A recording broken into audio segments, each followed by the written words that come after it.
Bé, sigui com sigui, us presento les persones que avui ens acompanyen a l'escenari.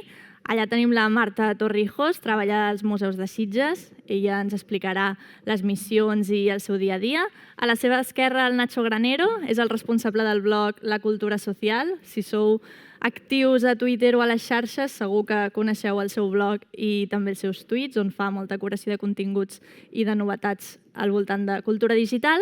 La Marta Peinador, que poques presentacions necessita, és estratega de Remet, també treballa amb la Bicom i també és Community Manager de la Museum Week aquí d'Espanya. I a l'esquerra tenim l'Àlex Rebollo, que és historiador, museògraf i també el creador del Museu Particular. Potser alguns coneixeu aquest projecte, en parlarem amb més profunditat més tard perquè és un projecte molt singular. Llavors, sense més dilació, nosaltres acabem de fer una col·lecció en línia en qüestió de minuts. Cadascú des del seu mòbil ha fotografiat un bé patrimonial, un objecte, un altaveu, unes sabates. Tots tenim col·leccions patrimonials. Quin és el primer pas que hauríem de fer per comunicar aquesta col·lecció que ha nascut ara? Què hauríem de pensar? Quin és el primer pas? Amb aquesta... Se sent? Hola? Ara sí. Sí? Primer de tot, volia donar les gràcies a la Irene i a l'organització per convidar-me a aquesta taula rodona amb els meus companys. I el primer pas, nosaltres també tenim, gràcies a Coeli, la pandèmia ens va servir per penjar totes les nostres col·leccions i el primer pas seria donar-la a conèixer. De quina manera millor potser que les xarxes socials, arrel de la nostra web, arrel de posar-nos en contacte amb col·lectius que estiguin interessats en les nostres col·leccions, universitats, escoles, i hem de dir que hem de donar les gràcies a Coeli, que és una eina que la utilitzem molt, tant per les xarxes socials com per els professors i gent que es vol preparar les visites als museus de Sitges. Super, encantats que siguis per aquí. Nacho, t'animes? Quin és el secret o què hauríem de pensar si de sobte volguéssim donar a conèixer aquesta col·lecció al món? Hauríem de tenir una estratègia digital per tenir tota la part, diguem, de digitalitzar tota la part que sigui física del museu, perquè moltes vegades ens trobem que molta gent vol fer coses digitals, però s'oblida que hi ha una part física del museu, de les seves col·leccions, de la seva institució, del seu edifici, del seu personal, i clar, hauria d'estar tot alineat en quant a digital i físic, haurien d'estar en un mateix pla de comunicació, diguem. No sé si algú vol fer alguna... Clar, animeu-vos a intervenir. De fet, la Susana Funes, que no ha pogut venir avui, parlava molt que no hem de parlar d'hibridesa, sinó d'omnicanal, que entendre el món digital i el món presencial com un únic tub. Marta, quina estratègia agafaríem per fer la col·lecció de la jornada Coeli? En primer lloc, gràcies per convidar-me també a Taula Rodona, a l'organització. I estic d'acord amb el Nacho que cal una estratègia digital, cal pensar aquesta col·lecció que evidentment posem online totes les peces, una descripció, tal. Per què la volem posar online? Quina és la finalitat? A quin públic volen arribar? I llavors posar aquesta col·lecció en línia no com nosaltres ens agradaria trobar-la, que segurament posaríem per segle, per artista, per no sé què, però la gent potser busqui... Hi ha gossos, hi ha gats, hi ha plantes, la buscaria per un altre tema que no l'autor o el segle, que per nosaltres com a professionals de museu seria la classificació més típica o més adient, però la gent segurament buscaria per altres temes, per si hi ha flors, per si hi ha animals, per si hi ha paisatges, per si... I llavors hem de facilitar que després, quan ells puguin fer la recerca en la pàgina web o en alguna altra eina externa, que ells puguin arribar a les peces de la nostra col·lecció per alguna cosa que els enganxi. Si són els gossos, si són les plantes, si són qualsevol tipus de tema que els agradi i que els enganxi, hem d'arribar a aquest tipus de públic que sabem que és el nostre tipus de públic que ens segueix a les xarxes o que va al museu presencial. De quina manera li agradaria més trobar la col·lecció i hem de preguntar-les a la xarxa, no hem de tenir por. Pues estem catalogant la nostra col·lecció, quins temes us agraden més quan aneu a un museu i la gent anirà contestant i això ens donarà moltes dades segurament per fer aquesta classificació i aquesta ordenació de la col·lecció d'una manera que a la gent li sembli engrescadora i pugui fer que estigui allà tot el dia inventant-se coses, no? Perfecte, moltes gràcies. Busques que això és una gran cosa, després parlarem més en detall dels públics. Àlex, m'interessa en particular la teva visió perquè tu vas fer néixer un museu. Sí, de fet, el primer que hem de fer, no? Preguntaves tu, és entendre què hem fet ara mateix, no? Que és que hem creat un museu, hem creat una col·lecció d'un museu, sense que nosaltres siguem cap museu, realment com a col·lectiu, més enllà de que alguns de vosaltres treballeu en museus, i ho hem fet amb objectes que la majoria d'ells segurament no estarien dins d'una col·lecció d'un museu. Més enllà, no? És a dir, està molt ben destacat, el segon ascensor més antic de Catalunya és fantàstic i jo he arribat tard, aleshores no hi havia ningú i he pujat, he estat temptat d'anar fins al tercer, després tornar a baixar i tornar a pujar per poder gaudir més del viatge, però com que ja feia tard m'ha sapigut greu, no? Però vull dir, però també hi havia aquesta taula, per exemple, i no n'hem dit res, no? O, per exemple, a baix algú ha fotografiat una de les taules que hi havia a la terrassa, no? I parlem d'aquest segon ascensor més antic de Barcelona, però no parlem de les taules de la terrassa i per què s'inventen les terrasses, no? I com al París de fa segles, a les dones no els agradava entrar als bars i per tant, perquè no haguessin d'entrar als bars, doncs els hi posem les taules al carrer i d'aquesta manera sorgeix les terrasses que sense elles Barcelona no seria, ni la gran majoria de les ciutats no serien gairebé ni la mateixa, no? Al final es tracta d'això, d'entendre que els objectes parlen per si mateixos, i està molt bé que parlen per si mateixos, però sobretot parlen també de nosaltres i buscar aquestes històries. És a dir, quan la connexió entre el passat i el present ens toca, és quan realment la sentim i és quan realment ens arriba. Total, moltes gràcies. Hem començat a obrir uns quants temes que ara tractarem més en profunditat. Nacho, has estat el primer en esmentar les paraules estratègia digital. Són paraules molt maques, però com s'aterren al dia a dia d'una institució o d'una mateixa persona que du les seves xarxes?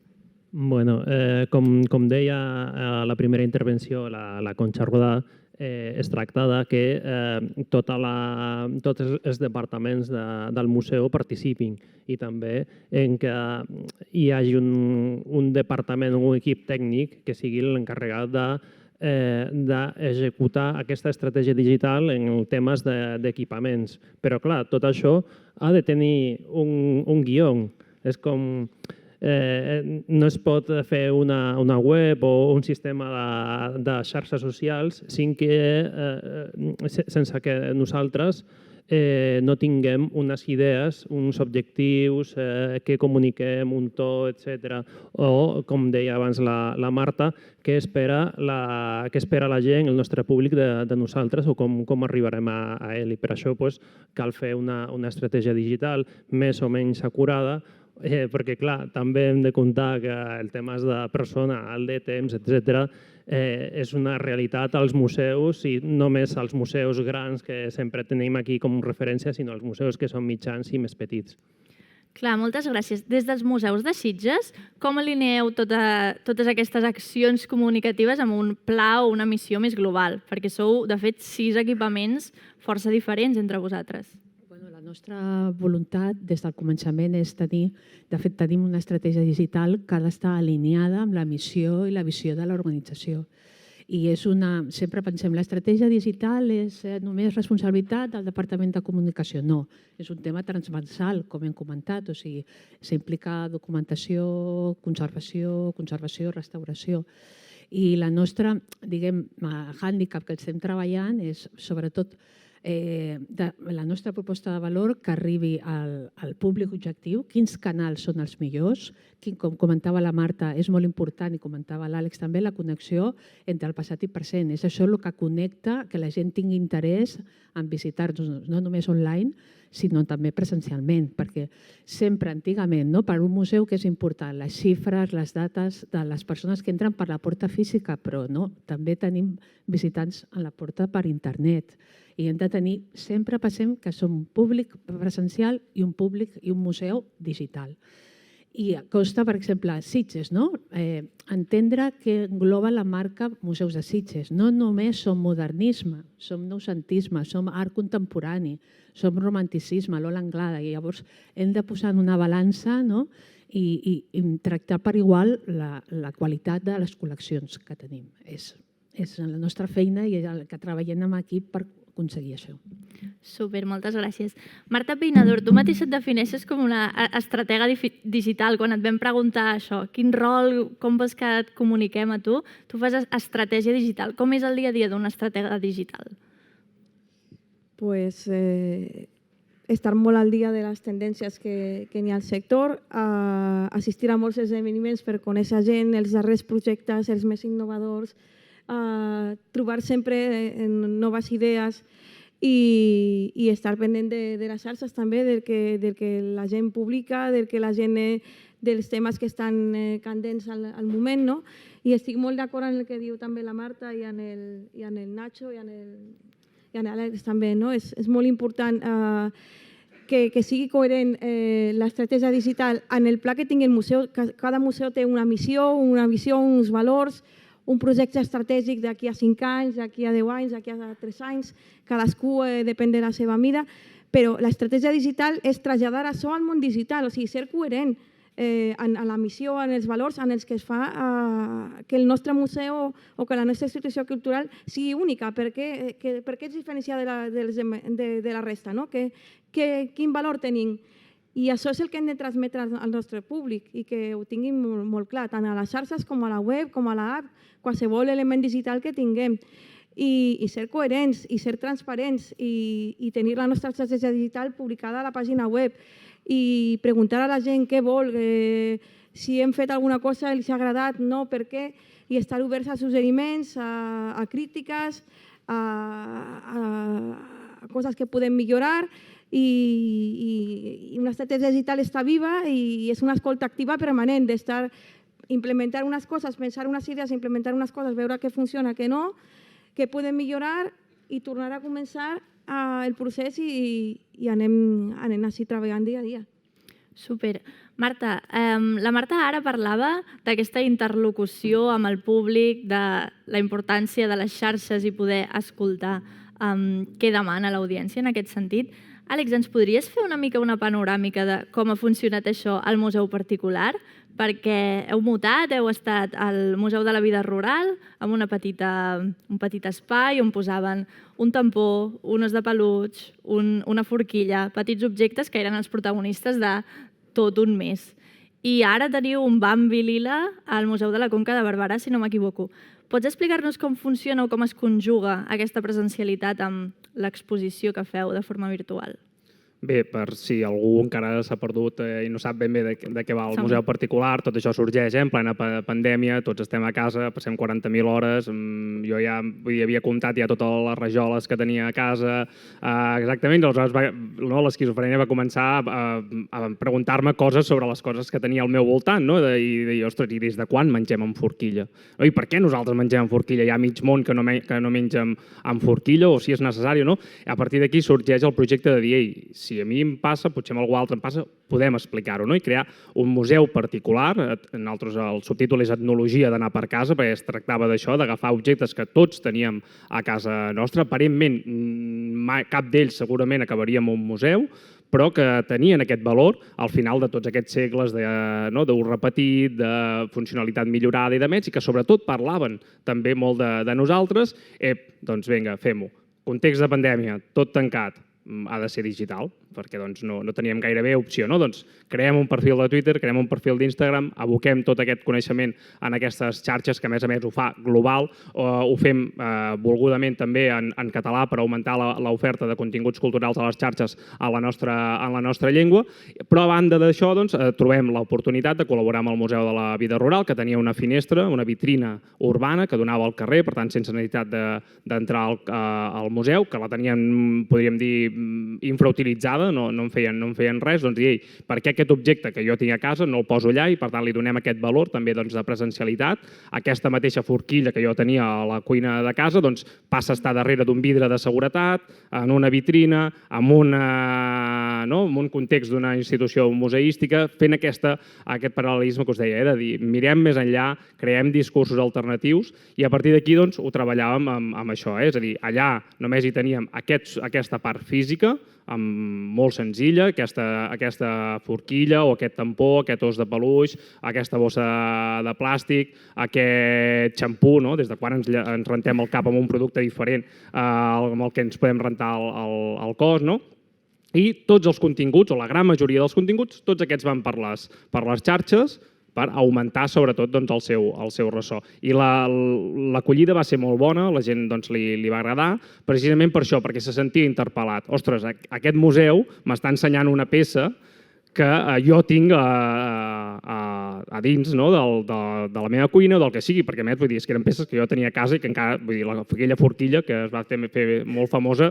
després la vaig fer servir exactament igual i la segueixo fent servir avui exactament igual per batre ous, per menjar truita, per fer el que convingui. I precisament aquesta és la gràcia, de poder combinar i de poder interpel·lar directament al públic parlant-li d'ell mateix.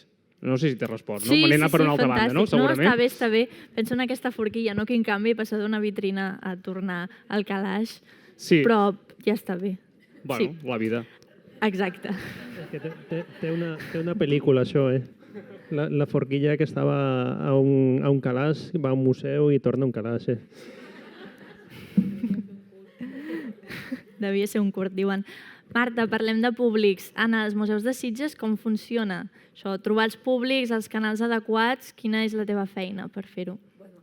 Nosaltres hem plantejat l'estratègia digital actualment, que la tenim, com sempre, quan el públic està en el centre. Hem passat de fa molts anys com l'important eren les col·leccions i els objectes, a escoltar les seves necessitats.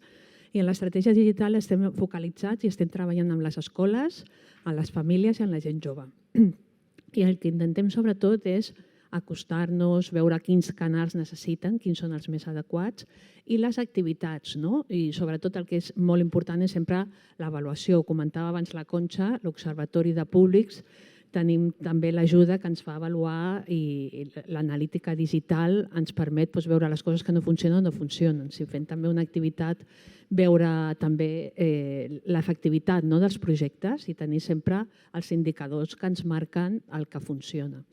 I a part d'això, el que realitzem sobretot és trobades amb gent jove, jocs familiars que utilitzem també la tecnologia, o sigui, la tecnologia també ens ajuda per incrementar les visites presencials, fer jocs de pistes amb mòbils, i actualment veiem que té molt bona resposta. Amb la pandèmia també els museus es van tancar, però vam tenir l'oportunitat d'obrir un blog que la gent conegués la feina que hi ha darrere de totes les activitats. Amb Coeli també va existir la possibilitat de mostrar públicament les col·leccions que teníem en línia, i això ens va obrir a la web un racó específic educatiu i familiar, que això va permetre la gent que ara actualment també ho podeu utilitzar, veure els tallers o activitats que podien fer des de casa. I a part d'això, només volia destacar això de la comunitat. Quan va passar la pandèmia, una de les coses que vam tenir la necessitat de dir està passant una cosa, la gent ho està passant molt malament, com els podíem ajudar? Ens vam posar en contacte a l'Ajuntament de Sitges i juntament amb la Creu Roja vam col·laborar, això que comentàvem abans, és molt important la col·laboració amb la Creu Roja de fer uns concerts solidaris Aliments en Cor. Els músics ens ajudaven mitjançant els vídeos com donar suport a aquesta campanya i ajudar la gent que ho estava passant realment malament. Jo crec que la pandèmia ha vingut a demostrar això, la importància de col·laboració entre museus, entre institucions i la comunitat, escoltar el que necessita la comunitat. Clar, de fet, la pandèmia ha engegat molts projectes o iniciatives. Algun que em vulgueu destacar, vosaltres, Nacho, Marta, que ho mireu des de dalt, que teniu una panoràmica del sector? Bé, doncs, hi ha molts projectes que han tingut molt de ressò durant la pandèmia. Per exemple, una iniciativa també semblant a la que porta l'Àlex, és la idea que va tenir el Getty Museu d'agafar 3 coses que tinguis per casa i intenta reproduir una obra d'art a casa teva, no? I això es va fer viral i la gent va penjar a les xarxes coses increïbles i superxules que dius tu, és que sembla quasi l'obra d'art original, no? També hi ha museus que van fer recorreguts pels seus quadres de paisatges, perquè si estaven a dins de casa i no vivien en una casa que tingui jardí i estaven en una ciutat lluny de la natura, el que trobaven moltes vegades a faltar era poder sortir a passejar i poder veure la natura. Veure quadres de paisatges, igual en un recorregut que algú t'ho comenta del museu i t'explica per què és interessant allò, doncs clar, era molt, molt gratificant. O classes de ioga, o jo vaig seguir classes de ioga de la Casa Batlló per Instagram, en Instagram Live, i anava fent ioga a casa, o pilates, o activitats que es feien a alguns museus. Jo penso que la pandèmia ha estat una oportunitat increïble perquè els museus s'apropin a la gent i a les preocupacions que tenien en aquell moment. No puc sortir de casa, trobo a faltar la natura, dono un recorregut. Trobo a faltar fer exercici, no puc anar al gimnàs, està tot tancat. Pots fer ioga des de casa i veure la Casa Batlló i dir que meravella que pogués estar allà, no? Pues qualsevol cosa, o si hi ha alguna persona que té problemes de salut mental o alguna cosa, parlar d'aquests temes i veure que la gent vegi que els museus donen suport a la gent. I quan la gent veu això, s'engresca i al moment que la gent veu que la porta del museu està obert, que ja es pot tornar a visitar-lo físicament, segurament anirà. I abans de la pandèmia potser mai més havia pensat en anar a aquell museu, però els continguts que hem posat a les xarxes o algun mitjà digital durant la pandèmia han fet que la gent s'engresqui amb nosaltres i vulgui anar.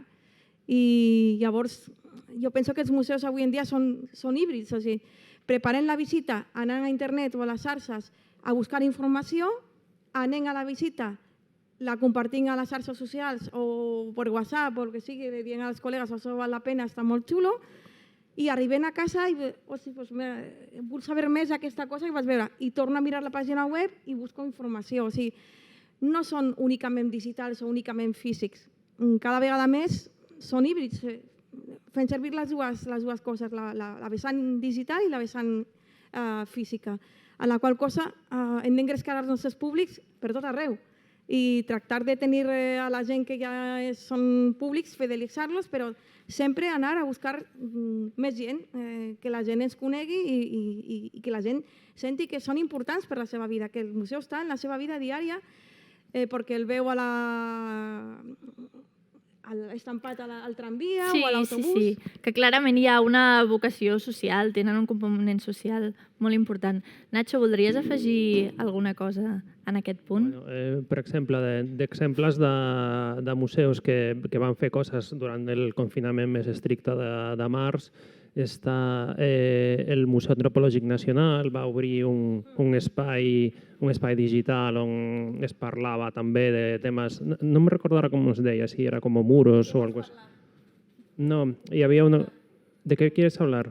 Sí, era el Museu d'Antropologia. Jo vaig dir d'estratègia digital i em va No, però hi havia una altra que era com una exposició digital on estaven posades, havia fotografies de la gent i, per exemple, aquí el tema de...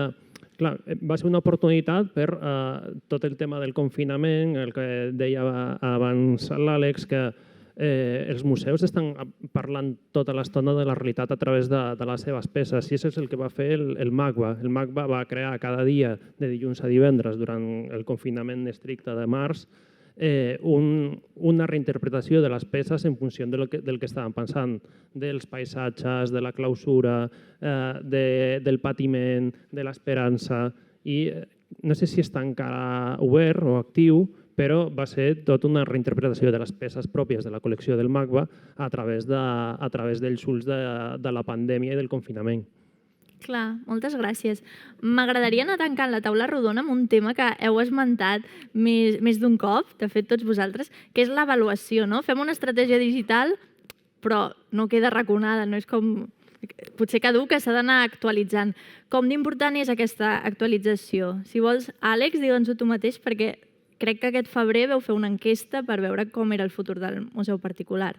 Sí, al final també després d'estar tot aquest any amb el projecte i de més, doncs me l'he sentit també, perquè evidentment és meu, no? Que doncs, acabarà sent la meva tesi doctoral i aleshores necessitava també fer aquesta avaluació, és molt important, no? Al final saber què és el que ha funcionat i què no, i en aquest cas nosaltres sí que potser, bueno, parlo amb nosaltres però acabo sent gairebé jo, però és aquelles coses que es fan així, no? Sí que hem trobat a faltar potser arribar a més públic que no sigui del sector, no? El sector sí que ens han reconegut i doncs, ens seguien i ens han fet saber la seva opinió, però sí que en alguns moments no hem acabat de quallar dins de la societat a grans trets, i això potser és el que ens ha fallat i segurament seria el que hauríem de treballar si el projecte continua endavant. Clar, propers passos. Al final, l'avaluació també serveix per veure què funciona i què no. Marta, vols afegir alguna cosa? Perquè també al blog que teniu dels museus de Sitges sí que feu una reflexió de com són els públics dels museus de Sitges i coses a millorar. Vols... A la pandèmia, això, el bloc que sobretot intentem és humanitzar, no? La gent que treballa darrere, les experiències, la gent que escriu. I a mi el que m'agradaria destacar és una frase que va dir Pepe Serra fa molt de temps, que el museu serà social o no serà, però jo penso que també el museu serà digital o no serà. O sigui, i hem d'intentar donar activitats o productes o serveis de qualitat de la mateixa manera que fem a un públic presencial o a un públic digital. I el blog és una eina que ens humanitza, o sigui, que la gent entén i parlem d'un altre to, no? Que potser no és un to tan academicista, sinó és un to més col·loquial i que la gent entengui la feina que hi ha darrere, no? De quan s'obre la porta d'un museu, tot l'equip i tota la gent que està treballant. I és molt important. Sí. Perfecte, moltes gràcies.